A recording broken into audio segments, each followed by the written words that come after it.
In this lecture, we will be examining the Native American groups who populated the region that we're going to call the Ohio Country during the colonial era. The Ohio Country was the name given to the territory roughly west of the Appalachian Mountains and north of the Ohio River prior to the American Revolution. The boundaries of the region known as the Ohio Country were not especially well defined, and Europeans at the time had only vague ideas about what the term Ohio Country even meant. In the colonial era, the name referred to territory that incorporated most of present-day Ohio, plus parts of present-day Pennsylvania, Michigan, Indiana, and West Virginia. During the 17th and 18th centuries, both France and England claimed the Ohio Country as their own. By the middle of the 18th century, these nations each sent merchants into the area to trade with local Native Americans.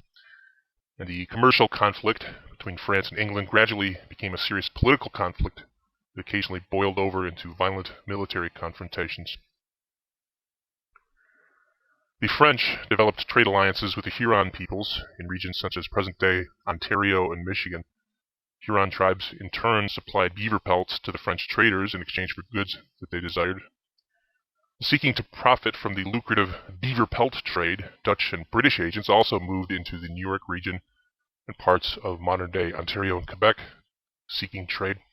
The Iroquois Confederacy and the Hurons had long been competitors for the beaver pelts in this region, but the introduction of rapidly increasing European demand for beaver pelts distorted these existing markets and caused a great deal of friction between the various groups.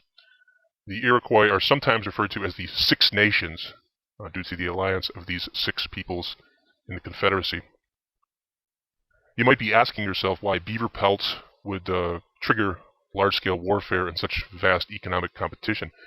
A beaver fur matted very easily and made an attractive felt that was highly prized for its use in expensive hats craved by wealthy Europeans in the 16th, 17th, 18th, and 19th centuries.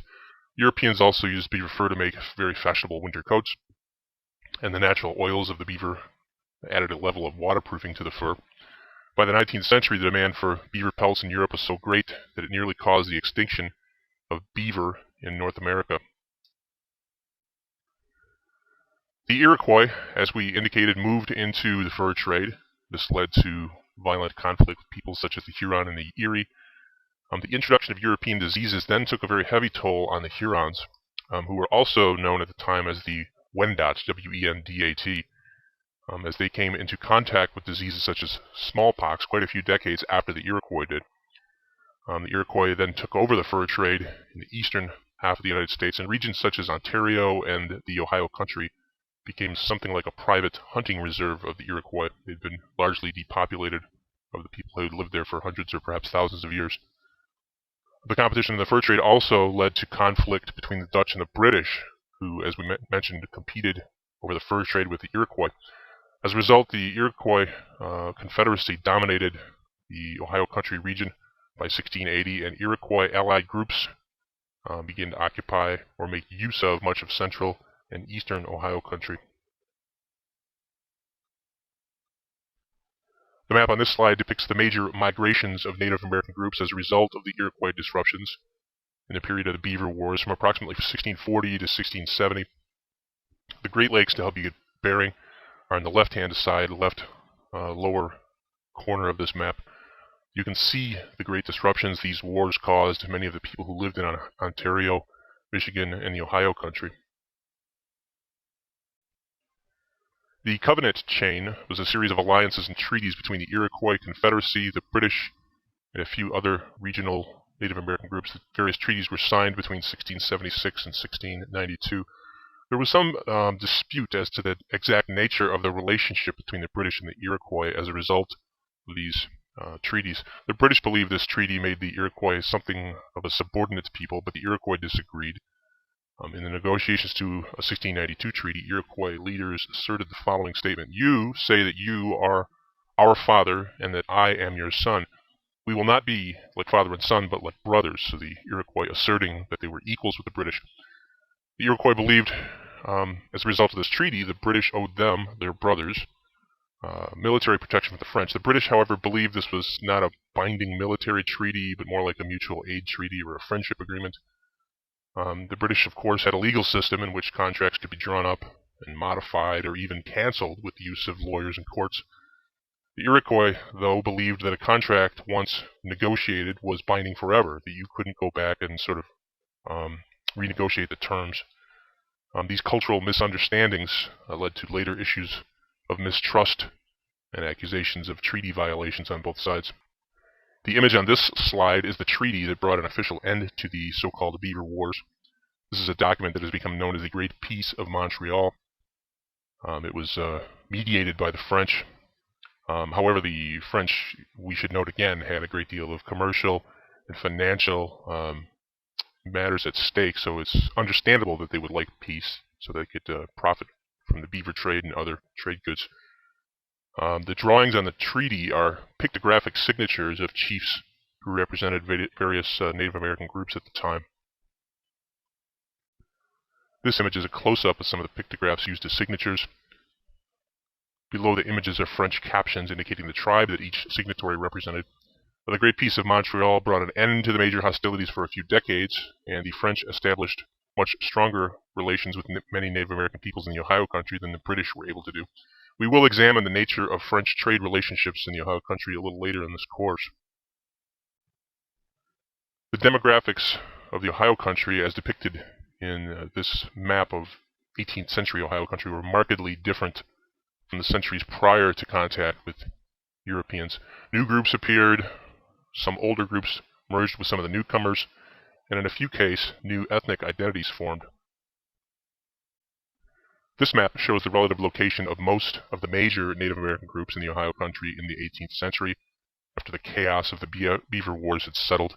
It doesn't include every group, and there were some groups that may be lost to history in terms of their representation in this map.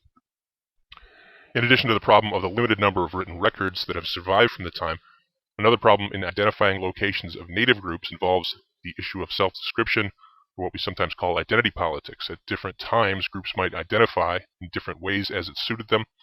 Also, since there was such geographical disruption, as we indicated, among the various ethnic groups, some new groups formed that were amalgamations of smaller tribes and groups of other Native American groups. So it can be a bit confusing at times, but here are some of the major groups and where they're located, and we'll kind of go through these one by one.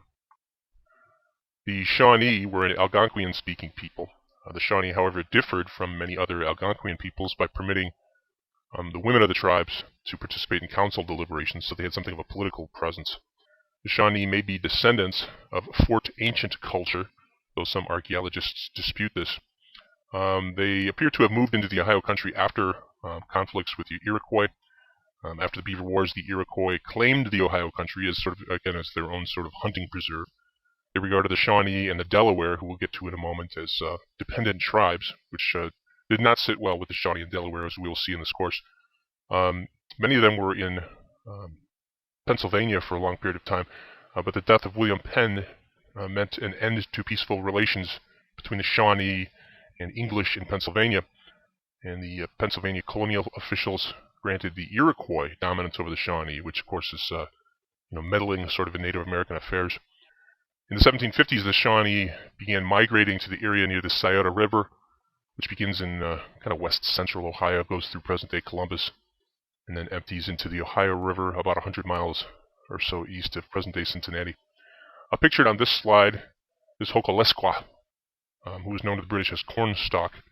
He was an important Shawnee leader in the decades prior to the American Revolution. We'll have more to say about him later in the course. The Delaware called themselves the Lenape, which means, simply put, the people. They were an Algonquian-speaking people. They, too, were treated poorly by the ears of William Penn. In this kind of crazy land scheme that U.S. federal judges acknowledged in 2004 and then an appeal in 2006 was likely fraudulent, the Delaware were forced off their ancestral lands in a 1737 event known as the Walking Purchase, walking referring to the amount of territory a person could walk across in one day, and in this particular case, the individual who was a descendant of William Penn supposedly walked 70 or 80 miles in one day. In this fraudulent scheme, the Delaware lost an area that's about the size of present-day Rhode Island, very significant, tens of thousands of square miles. They were forced further westward after the Treaty of Easton in 1758. which was a treaty that saw many Native American groups pledge an alliance with the British. Unfortunately, they played both sides against each other in the French and Indian War. The Delaware did. This cost them dearly after the war in the settlement treaties. The Delaware then migrated to eastern and southern Ohio as a result of the 7 Years' War, or the French and Indian War, which again we'll get to later in the course. The Wyandot were originally Iroquoian speakers, and they are sometimes grouped together and called the Huron people. However, by the 16th century, their language, which was known as Wendat, was mutually unintelligible with Iroquois languages and dialects. They found themselves often at war with the Iroquois, as we saw in the period regarding the Beaver Wars. By the 18th century, the modern Wyandot people formed from these Wendat groups of Huron and Petun people, P-E-T-U-N. The word Petun is a French word. It means something like tobacco people, and it referred to the fact that the Petun grew tobacco as a crop. By 1750, these new Wyandot were centered along the Muskingum River in eastern Ohio. They extended into northern Ohio and parts of southern Michigan. There was a significant Wyandot band near Sandusky, present-day Cedar Point area. Nicholas Orotoni is probably the most well-known of the Wyandot leaders. He led an anti-French campaign in the middle of the 18th century, and we'll get to him a little bit later in the course as well. The Miami were an Algonquian-speaking people who migrated south from Wisconsin between the mid-17th century and the mid-18th century as a result of the Beaver Wars. So they were not in direct conflict with the Iroquois, but they were sort of pushed south and into the Ohio country from Wisconsin because other groups moved into their area. So again, this is sort of a chain reaction, groups being displaced, dispersed, resettled, and other groups being pushed out of the lands they lived in. They ended up settling in present-day western Ohio, eastern Indiana, and southwestern Michigan. The Miami were among the most antagonistic to white encroachments on Native American land in the Ohio country. They were also one of the most numerous Ohio peoples. Pictured here is Miami leader Little Turtle, who we will discuss later in the course when we get to the Northwest Indian Wars. The Potawatomi were another group of Algonquian speakers. The word Potawatomi means something like keepers of the fire. They referred to themselves as the Anishinaabe, the original people. They were allied with the Ojibwe and the Ottawa. The Ojibwe are sometimes referred to by English speakers as Chippewa, but it's Ojibwe. They were in an alliance known as the Council of Three Fires, these three groups, each metaphorical fire representing one of the three peoples. So keepers of the fire would then be, a mainstay of this alliance. They were originally based in southwestern Michigan. They too were dispersed during the Beaver Wars. The principal regions they inhabited in the 18th century were in western and northwestern Ohio, southeastern Michigan, and the areas around present-day Chicago and Green Bay. Pictured here is Metea, one of the principal Potawatomi leaders of the early 19th century. Finally, the Mingo were an Iroquoian-speaking people. They were a group made up of a variety of peoples who migrated west to the Ohio country in the mid-18th century. I don't like the term, but sometimes they were referred to as an amalgamated people or a mix of people, originally from Iroquoian groups such as the Senecas and the Cayugas. The word Mingo is actually an Algonquian word referring to these people. They would not refer to themselves as the Mingo. In the 18th century, the Mingo began to resent the dominance and demands of the Iroquois. So even though they are an Iroquois-allied people made up of kind of remnants of groups from the original Six Nations, they began to chart a course independent from the Iroquois, sometimes resulting in violent clashes with members of the Six Nations. Pictured here is noted Mingo leader Logan the Orator, and we will just be discussing Logan later in the course as well. This draws to a close our brief look at the historical Native American groups of the Ohio country.